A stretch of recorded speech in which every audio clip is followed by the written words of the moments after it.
Up next on the Rockbridge Report. Almost a week after special counsel Robert Mueller's investigation ended, it is still uncertain what will be released from his report. We will walk you through what we know so far and the different voices on what should happen next. And Grayson Duran reports on the Rockbridge area Habitat for Humanity chili cook-off last weekend. She has the full story on fundraising efforts and this year's winner. Reporter Jimmy Johnson III will tell us when the Maury River Dam may finally be removed. And we'll have the latest on Governor Northam's comments regarding the suspension of driver's licenses for unpaid court debt. All that and more next on the Rockbridge Report. Live from the campus of Washington and Lee University with news from Rockbridge County, this is the Rockbridge Report. Good afternoon and welcome to the Rockbridge Report. I'm Catherine Young. And I'm Seifi Badani. Thanks for joining us. Maria Butina, a Russian gun rights activist, will be sentenced next month after admitting she was a secret agent for the Kremlin, who tried to infiltrate conservative U.S. political groups as Donald Trump rose to power. In December, she pleaded guilty to a single charge of conspiracy to act as an unregistered foreign agent. Sources say she was questioned by special counsel Robert Mueller's team in January, but she did not appear to be central to their investigation into the Russian meddling in the 2016 election. Mueller's investigation concluded last week. Today marks the 6th day since special counsel Robert Mueller submitted his report on the president. House Speaker Nancy Pelosi said today she found Attorney General William Barr's letter summarizing the report condescending because, in her words, she doesn't need Barr to interpret a document he should just show to the public. Barr's letter summarizes the report in 4 pages. However, a Justice Department official told the Associated Press today the actual report is over 300 pages long. Barr's summary comes in 4 parts. The first section summarizes the work Mueller put into the report.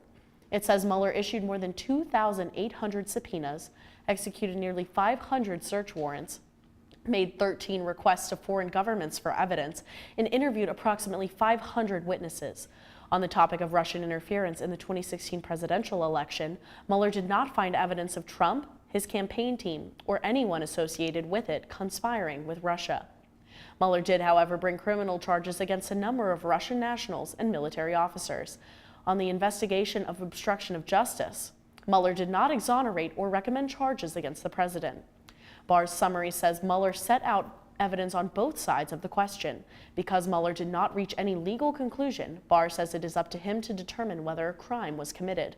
Barr says he and Deputy Attorney General Rod Rosenstein concluded the evidence provided is insufficient to indict the president on an obstruction of justice charge. Barr said in the letter it is his intent to release as much of the report as he can under the law, regulations, and departmental policies. House Judiciary Chairman Jerry Nadler spoke with Barr yesterday about when the report will be released and is not satisfied with the answers Barr gave. He said it would be a matter of weeks, not months, as we've heard before. Obviously, they're not going to meet the April 2nd deadline the committee set. I'm very upset and concerned by that.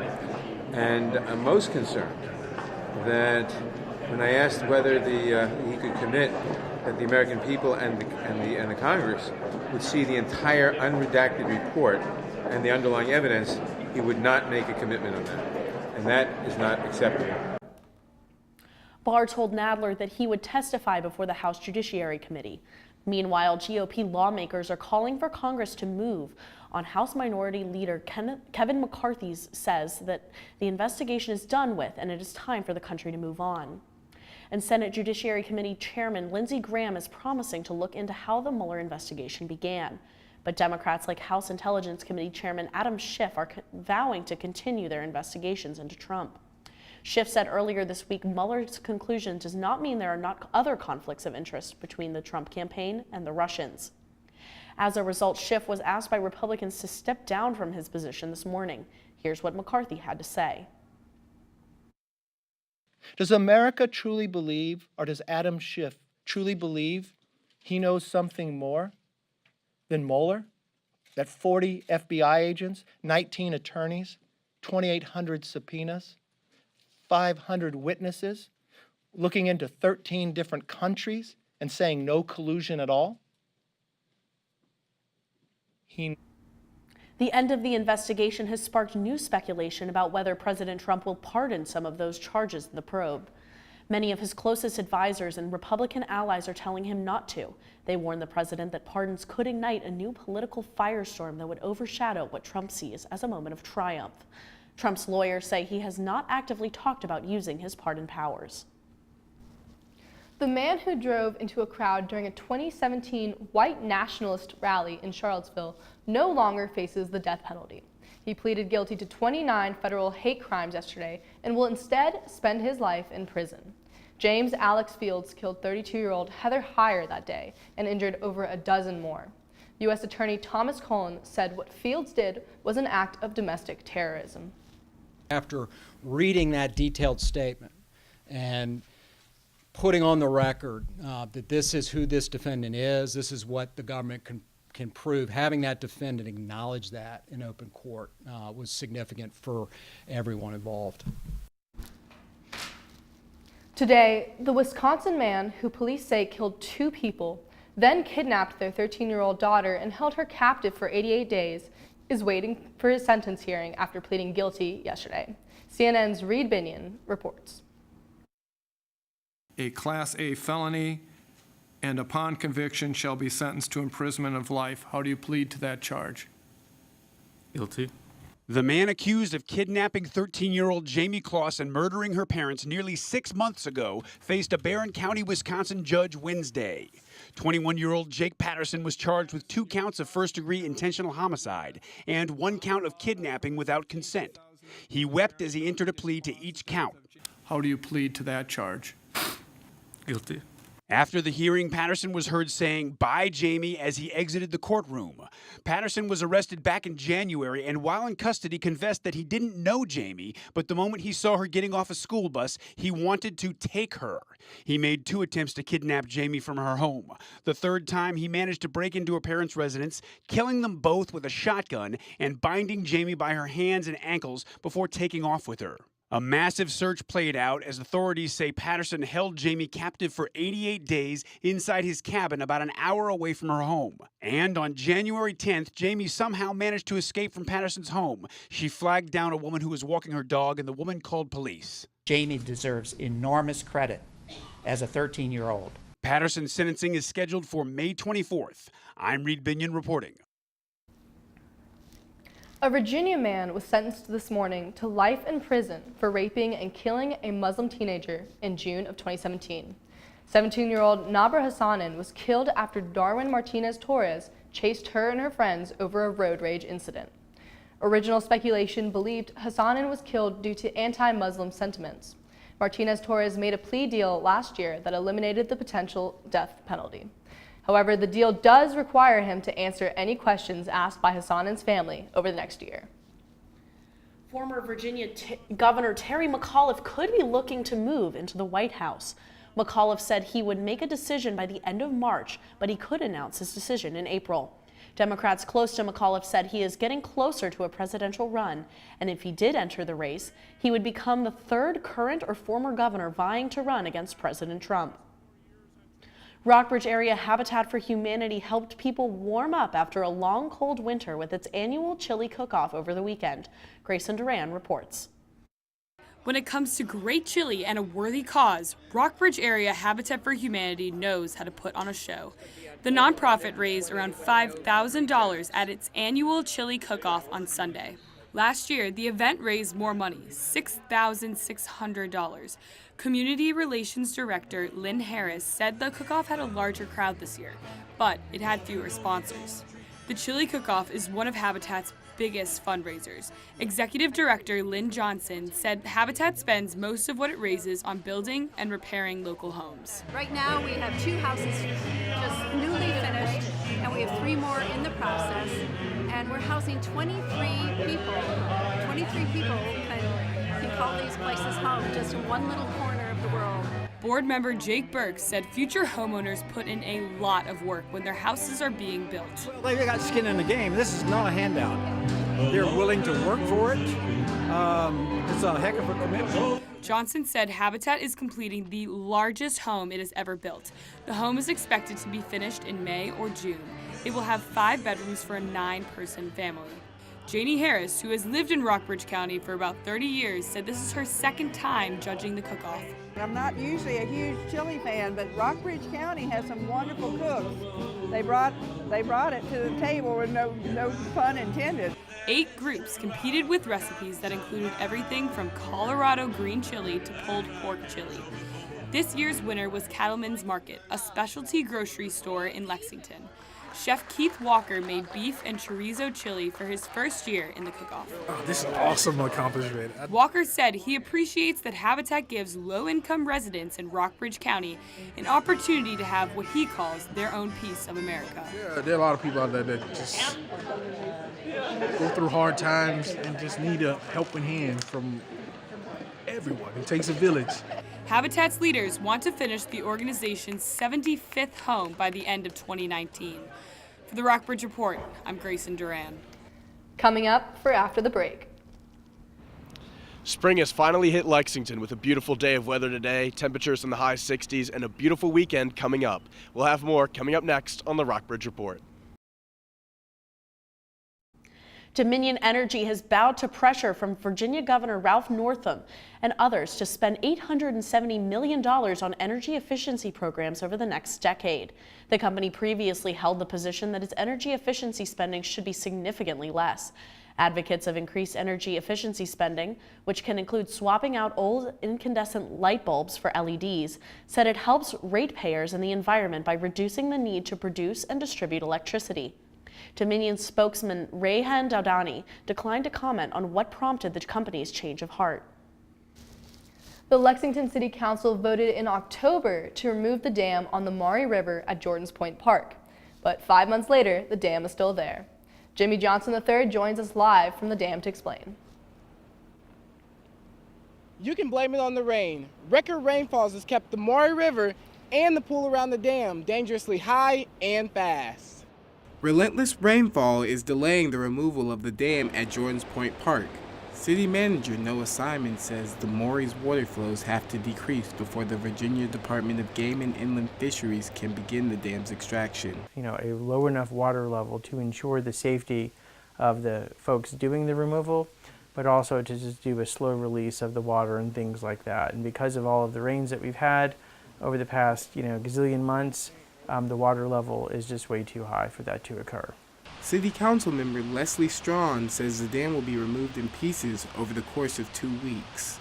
They'll remove the dam stone by stone with heavy equipment so that there's not a sudden rush of water downstream, and do it slowly rather than using explosives. American Dams is a nonprofit that aims to promote the value of dams in the U.S.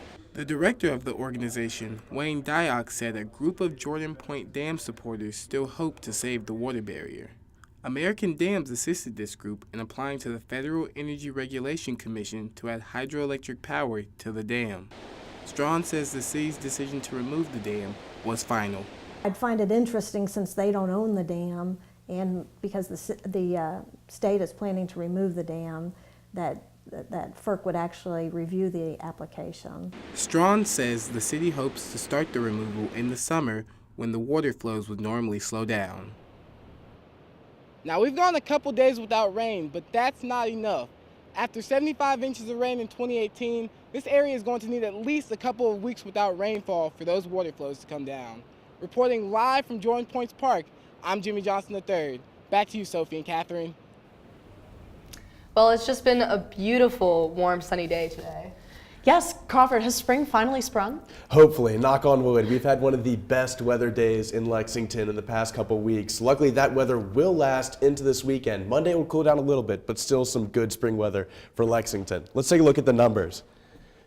We will start with our live shot of the Maury River here in Lexington, Virginia. As I said, a beautiful day, sunny skies, and a high of 66 degrees, even though we started off with a low of 27 this morning.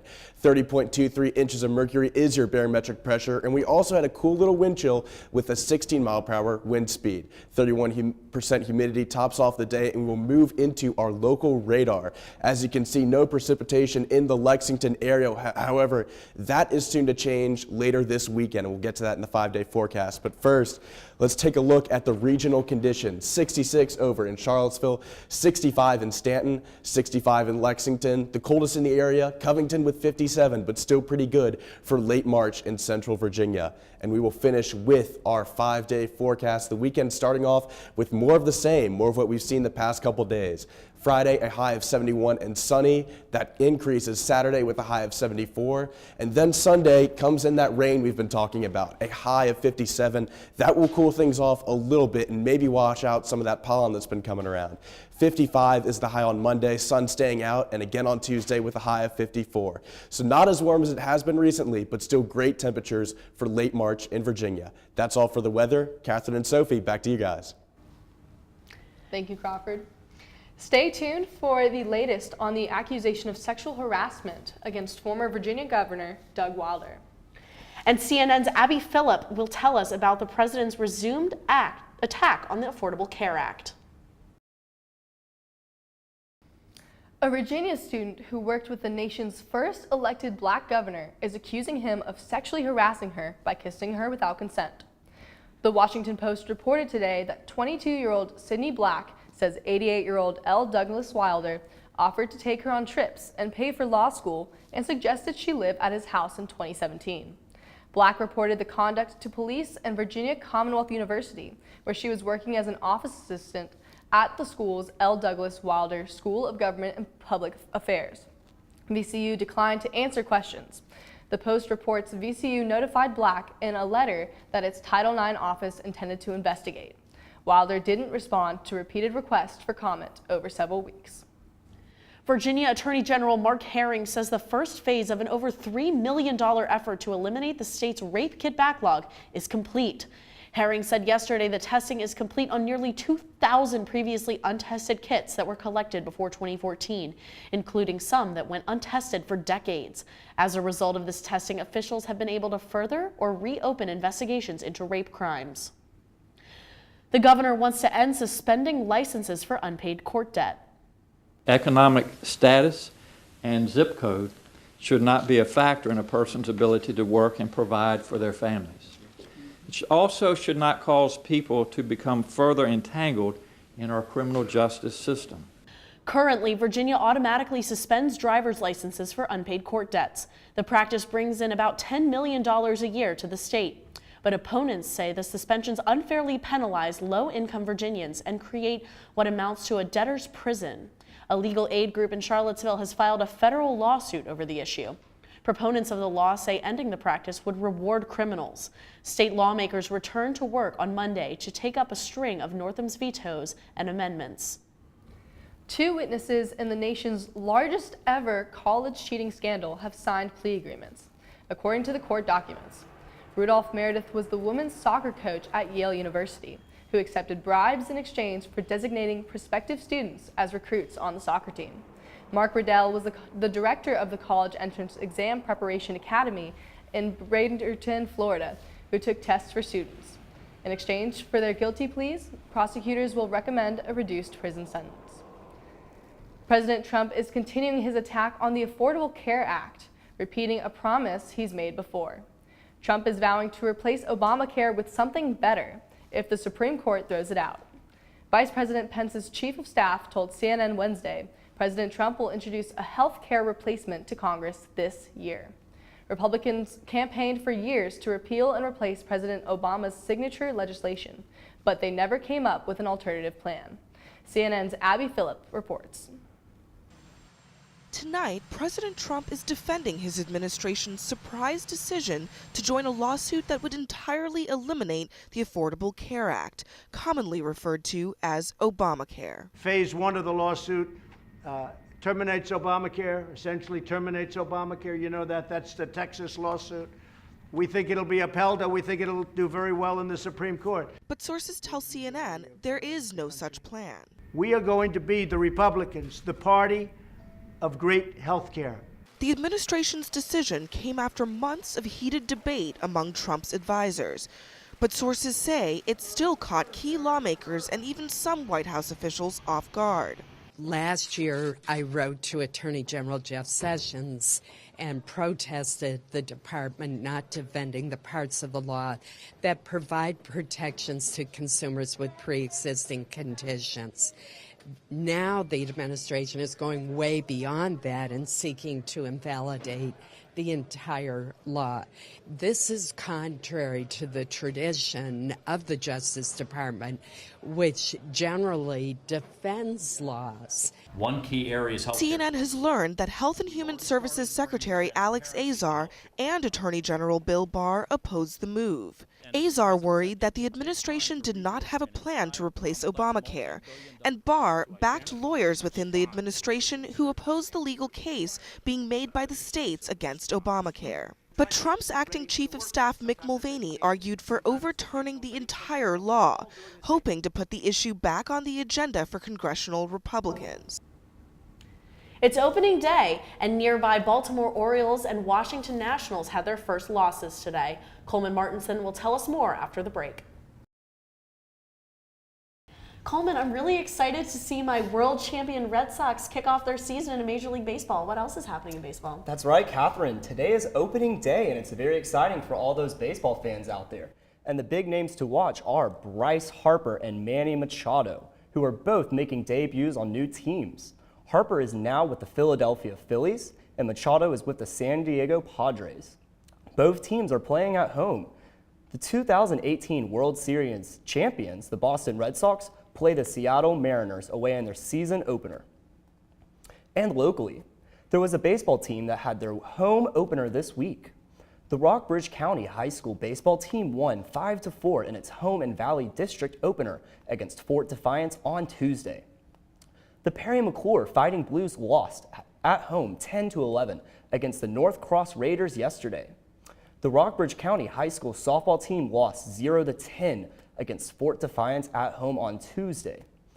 And March Madness continues tonight after a 4-day break with the first round of Sweet 16 games. There are 4 games tonight, including UVA versus Oregon and Gonzaga versus Florida State. That's all for sports this week. Back to you guys. Police in Rockwood, Michigan are looking for a man that stole a snake from a pet store by hiding it in his pants. Nick Monticelli has the story. You want more carrots? You want some? This one's feisty.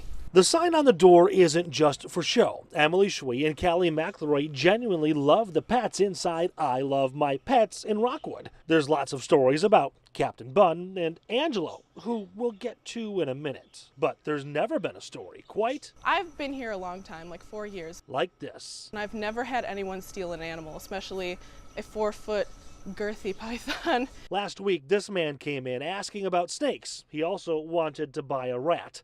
And when Emily left him alone for a moment, this happened. Yes, he's stealing the snake by hiding it down his pants. And although it's clear now, nobody thought that's what happened. When they realized Pasta the python was missing, they thought he escaped. We were thinking about it and we were just like, there's no way he could just be missing. So they went back through the video. The first time we watched, I was like, no, that didn't happen. I was like, play it back. We had to watch it a couple of times before we were like, oh my God, he just put it in his pants. Did he just do that? And then we see him walking around after and we're just like, how is he doing that? In fact, he walked around the store for close to 4 minutes. He even paid $6 for the rat, but walked out with $100 worth of snake. I would not be that calm with a giant 4.5-foot python down my pants. And the only one who got a good look at the snake snatcher is Angelo, who won't snitch. Angelo, who done it?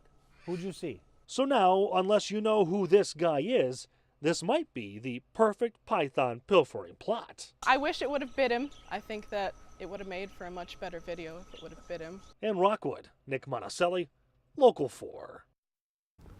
That's all for the Rockbridge Report. Tune in Tuesday at 3:30 for our live news update. Or find us anytime on our website, rockbridgereport.wlu.edu. Thanks for watching.